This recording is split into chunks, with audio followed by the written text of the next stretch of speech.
Salut à toutes et tous, c'est Aniki et bienvenue pour ce nouveau Dragon Ball Time. Aujourd'hui une théorie qui date un peu puisque cette vidéo est prévue depuis 2016 et je décide enfin de la sortir. La race de Freezer a-t-elle été anéantie par Boo? Restez d'ailleurs jusque la fin de la vidéo si vous êtes hype par le prochain film Dragon Ball qui sortira en fin d'année puisque on va un peu en parler dans cette vidéo. Sur ce, bon visionnage.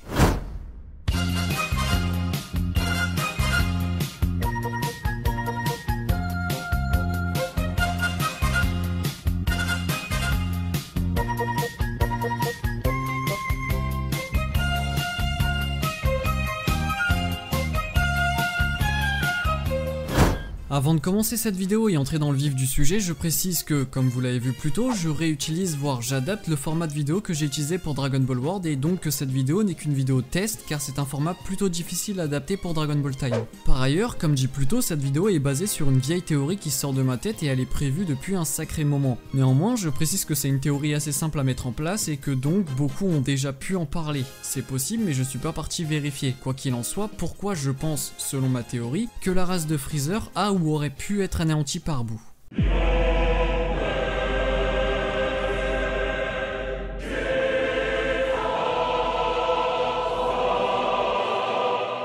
Une preuve dans le manga, ou tout du moins une piste pour commencer et faire naître cette théorie. Effectivement, dans le tome 37 de Dragon Ball, page 186, Shin raconte les origines de Boo à Goku et Vegeta durant leur vol pour rejoindre la base de Babidi. Celui-ci leur dit notamment que c'est son père Bibidi qui avait créé un monstre extrêmement dangereux du nom de Boo. La planche qui nous intéresse par contre se situe en bas à droite de la page. Effectivement, sur cette planche, nous pouvons observer un personnage mort au sol qui ressemble très étrangement à Freezer, une sorte d'ancêtre par exemple. Shin explique que Boo avait été créé pour détruire et massacrer, et c'est ainsi qu'en quelques années, celui-ci avait exterminé les peuples de plusieurs centaines de planètes. En sachant que sur les planches précédentes, Shin évoque les ancêtres des humains. Alors il serait logique de montrer sur la planche suivante, en plus des explications sur les massacres de Boo, le visuel d'une race que nous connaissons mais dont nous avons très peu d'informations. Par ailleurs, nous pouvons noter que s'il s'agit vraiment des ancêtres de Freezer, alors tout ferait sens vis-à-vis de son visuel. Effectivement, celui-ci ne porte ni armure, ni vêtements, et semble donc assez primitif. Ainsi, avec l'évolution d'une poignée de survivants sur plusieurs millions d'années, ce serait logique d'en arriver à Freezer, le roi Cold et leur puissance démesurée. Sinon, effectivement, nous avons très peu d'informations sur la race de Freezer. Par exemple, nous ne savons pas quelle est sa planète d'origine, d'où il vient, son âge ou ce genre de choses. Ce que nous savons, c'est que selon le roi Cold, donc son père, la suprématie de l'univers a toujours appartenu à sa famille. Donc de base, ça voudrait déjà dire que la famille de Freezer existe depuis très longtemps. En sachant que Boo a été créé plusieurs millions d'années avant les derniers tomes du manga, cette théorie fait sens puisque ça voudrait dire que Boo aurait très bien pu rencontrer la famille, voire même la race de Freezer et ainsi les exterminer.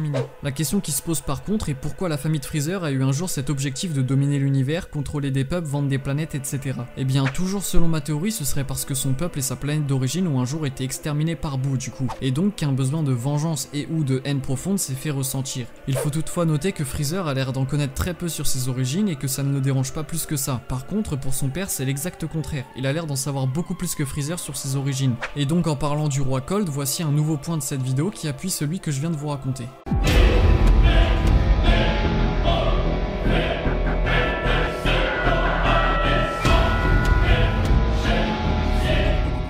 Et donc, le roi Cold. Freezer nous apprend quelque chose d'assez spécial et plutôt intéressant dans le film 15 de Dragon Ball Z, j'ai noté Fukatsu no F, la résurrection de Freezer. Effectivement, après sa résurrection, une fois son corps reconstitué, celui-ci demande des nouvelles de Sangoku. Sorbet lui répond alors que Goku est devenu encore plus puissant et que celui-ci a même vaincu Majin Buu. Suite à cette nouvelle, Freezer perd rapidement son sourire et dit que son père, donc le roi Cold, lui a toujours dit de se méfier de deux personnes. Premièrement, le Hakeshin Bilus, ce qui est d'ailleurs plutôt logique puisque Bilus est le Hakeshin de l'univers et que le roi Cold et sa famille entre guillemets dominent l'univers de ce même Hakeshin. Donc ils vivent plutôt dangereusement et sous pression à ce niveau-là. Et du coup également le Jinbu. Majin Buu.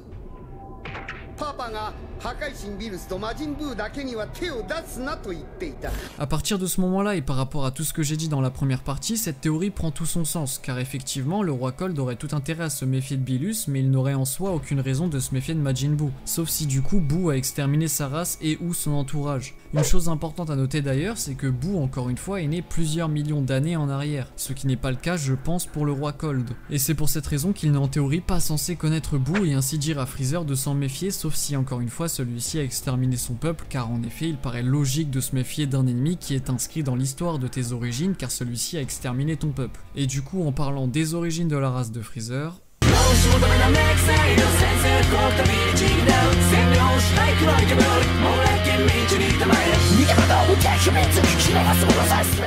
Comme dit dans ma précédente vidéo J-Theory et informations sur le prochain film de DBS, Akira Toriyama a annoncé vouloir revenir dans ce prochain film sur l'histoire de Freezer. Donc logiquement sur ses origines et donc sur un maximum de détails qui n'ont pas été donnés et dont nous manquons actuellement comme dit en début de vidéo. Au départ quand j'ai vu ce commentaire de Akira Toriyama, je ne comprenais pas pourquoi il voulait à tout prix revenir sur les origines de Freezer dans un film. Car Freezer est aujourd'hui considéré pour beaucoup comme un personnage surexploité qui a fait son temps. Avec un peu de recul et l'écriture de cette vidéo, c'est devenu beaucoup plus clair pour moi. Effectivement, si cette théorie se retrouve être vraie, alors il serait totalement logique de revenir sur les origines de Freezer et donc inévitablement les origines de sa race, son histoire, sa planète d'origine, etc. Par exemple, le film pourrait très bien montrer, comme dit en début de vidéo, pourquoi Freezer et sa famille ont commencé à vouloir dominer l'univers en plus de montrer l'histoire de leurs ancêtres. Comment ils ont disparu, le pourquoi du comment en définitive, confirmant tout ou presque tout ce que j'ai dit plus tôt. Après oui, ce ne sont que des suppositions sur une projection, j'ai aucune certitude que cette théorie est vraie et que les points que j'aborde dans cette vidéo le sont tout autant, mais il faut avouer que ces points et cette théorie se compose d'une série d'entre guillemets preuves et coïncidences parfois plutôt étranges. D'ailleurs, point plutôt fun qu'on peut ajouter, Boo dans Dragon Ball Super a été remplacé par Freezer pour le tournoi du pouvoir du jour au lendemain et ce sans réelle raison.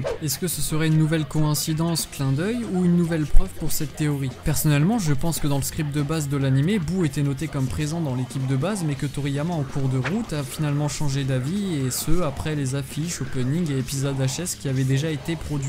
Ou alors Boo n'a jamais été prévu comme membre de l'équipe et ça semblait simplement logique qu'il le soit pour le scénariste des épisodes de DBS, qui sait. Bref, j'imagine que vous ne voulez pas que la vidéo s'arrête tout de suite, alors pour la toute première fois je vous offre une théorie bonus.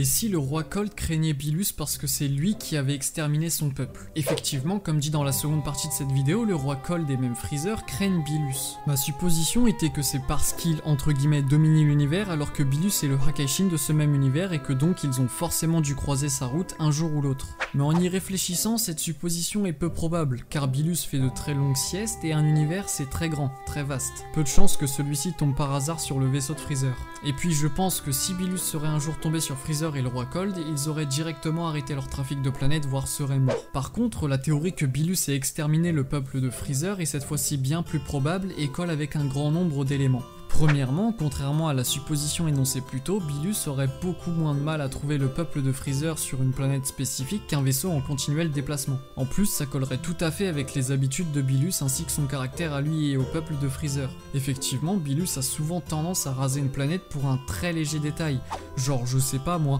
un flanc par exemple. Deuxièmement, et comme pour Boo, il serait logique que le roi Cold dise à Freezer de se méfier de Bilus si celui-ci a exterminé son peuple. D'ailleurs, par rapport aux ancêtres de Freezer, j'imagine qu'ils avaient à peu près le même caractère que Freezer et que de cette façon ils ont dû forcément tenir tête à Bilus, ce qui aurait au final causé leur perte. C'est une supposition assez probable. Troisièmement, un argument un peu plus léger et récent cette fois, dans l'anime Dragon Ball Super, Bilus demande à Whis de ressusciter Freezer. L'explication de base serait une récompense parce que Freezer s'est bien battu pour son univers et ne l'a pas trahi, mais l'explication plus théorique et liée à cette vidéo serait un peu comme le fait de s'excuser envers Freezer. Effectivement, pourquoi Bilus lui offrirait un tel cadeau alors qu'il pourrait s'en fiche tout simplement?